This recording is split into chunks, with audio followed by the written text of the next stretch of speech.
40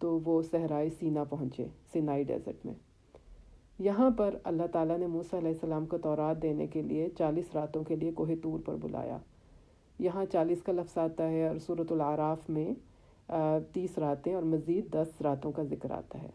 یعنی ابتدائی طور پر اللہ سبحانہ و تعالیٰ نے 30 راتوں کے لیے بلایا اور پھر 10 مزید راتوں کے لیے ان کو بلایا، یعنی کہ 10 مزید کے ساتھ پورا کیا۔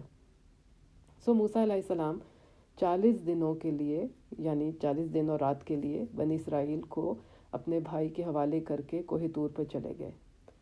وہاں پر موسیٰ علیہ السلام نے 40 دن رات اللہ تعالیٰ کی عبادت کی اور وہاں اللہ سبحانہ و تعالیٰ نے ان پر تورات نازل فرمائی۔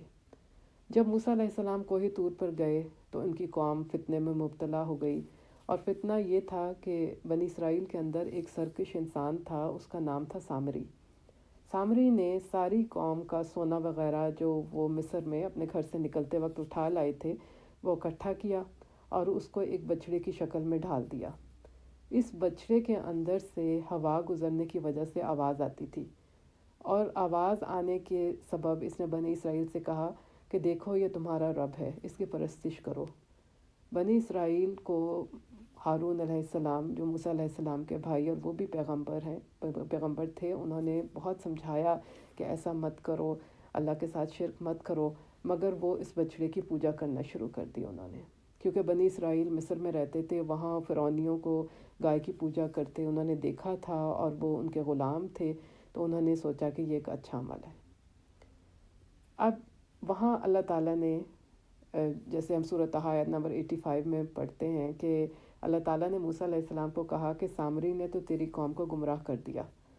بس موسیٰ علیہ السلام بہت غضبناک ہوئے اور بہت افسوس اور رنج کے ساتھ واپس لوٹے اور اپنی قوم سے پوچھا کہ یہ تم نے کیا کیا؟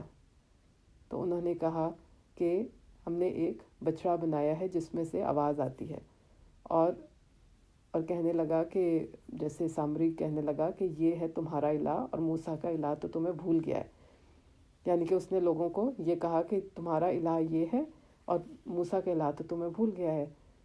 اب یہ پورا واقعہ انشاءاللہ سورہ طٰہٰ میں آپ پڑھیں گے۔ اب اس آیت کے آخر میں اللہ سبحانہ و تعالیٰ یہ فرما رہے ہیں کہ جب موسیٰ علیہ السلام کو ہم نے 40 راتوں کے لیے بلایا تو تم نے بچڑے کی پوجا شروع کر دی اور تم ظالم بن گئے، حالانکہ ان پر اللہ سبحانہ و تعالیٰ کے اتنے انعامات ہوئے تھے، ان کو فرعون کے ظلم سے اللہ تعالیٰ نے نجات دلائی، سمندر میں راستہ دیا، دشمن کو ان کے سامنے ڈبو دیا۔ ان کو چاہیے تو یہ تھا کہ وہ صرف ایک اللہ کی عبادت کرتے، اللہ کے شکر گزار ہوتے، انہوں نے کیا کیا؟ ناشکری کی، جس نے ان کو اللہ سبحانہ و تعالیٰ نے ان کو نعمتیں دیں، انہیں اللہ سبحانہ و تعالیٰ کے ساتھ ہی انہوں نے بچڑے کو شریک کر دیا اور یہ بہت بڑا ظلم کیا۔ انسان کتنا ظاہر پرست ہے کہ اللہ تعالیٰ کی قدرت کی بڑی بڑی نشانیوں کو دیکھنے کے بعد اور نبیوں کی موجودگی کے باوجود بچڑے کو اپنا معبود بنا لیا۔ اگر آج دیکھیں تو آج کا مسلمان بھی شرکی عقائد میں اور اعمال میں بری طرح مبتلا ہے۔ مسلمان کیا سمجھتے ہیں کہ ہم تو مشرک نہیں ہیں کیونکہ ہم مورتیوں کی پوجا نہیں کرتے، مگر اگر ہم دیکھیں کہ جو لوگ قبر پرستی میں ملوث ہیں وہ وہی اعمال کرتے ہیں جو پتھر کے پجاری اپنی مورتیوں کے ساتھ کرتے ہیں۔ اللہ تعالیٰ ہمیں اس سے بچائے، آمین۔ اور پھر آیت نمبر 52 میں اللہ سبحانہ و تعالیٰ فرما رہے ہیں ثم عفونا، پھر درگزر کیا ہم نے، عنکم تم سے، من بعدی بعد، ذالک اس کے، لعلکم تاکہ تم، تشکرون تم شکر ادا کرو۔ یہاں اللہ سبحانہ و تعالیٰ فرما رہے ہیں کہ اے بنو اسرائیل، ہم نے تمہاری اس لغزش کو، اس غلطی کو معاف کر دیا، تمہیں سنبھلنے کا موقع دیا، حالانکہ تمہارا جرم بہت بڑا تھا، ان کا بہت بڑا جرم تھا، اور شرک سب سے بڑا ظلم ہے۔ قرآن میں ہے ان الشرک لظلم عظیم، بے شک شرک سب سے بڑا ظلم ہے، لیکن اللہ سبحانہ و تعالیٰ نے ان کا یہ گناہ بھی معاف کر دیا۔ اور کیوں؟ لعلکم تشکرون، تاکہ تم شکر ادا کرو کہ ہمارا گناہ معاف ہو گیا۔ جب انسان پر کوئی تکلیف آتی ہے اور وہ استغفار اور دعا کرتا ہے تو اللہ سبحانہ و تعالیٰ اس کی تکلیف دور کر دیتا ہے، اور جب تکلیف دور ہو جائے تو اللہ کا شکر ادا کرنا چاہیے، شکوہ نہیں کرنا چاہیے، کیونکہ شکوہ شکر کو کاٹ دیتا ہے۔ اور شکر یہ ہے کہ دل میں اللہ تعالیٰ کے احسانات کو یاد کرے اور اللہ کو راضی کرنے والے کام کرے۔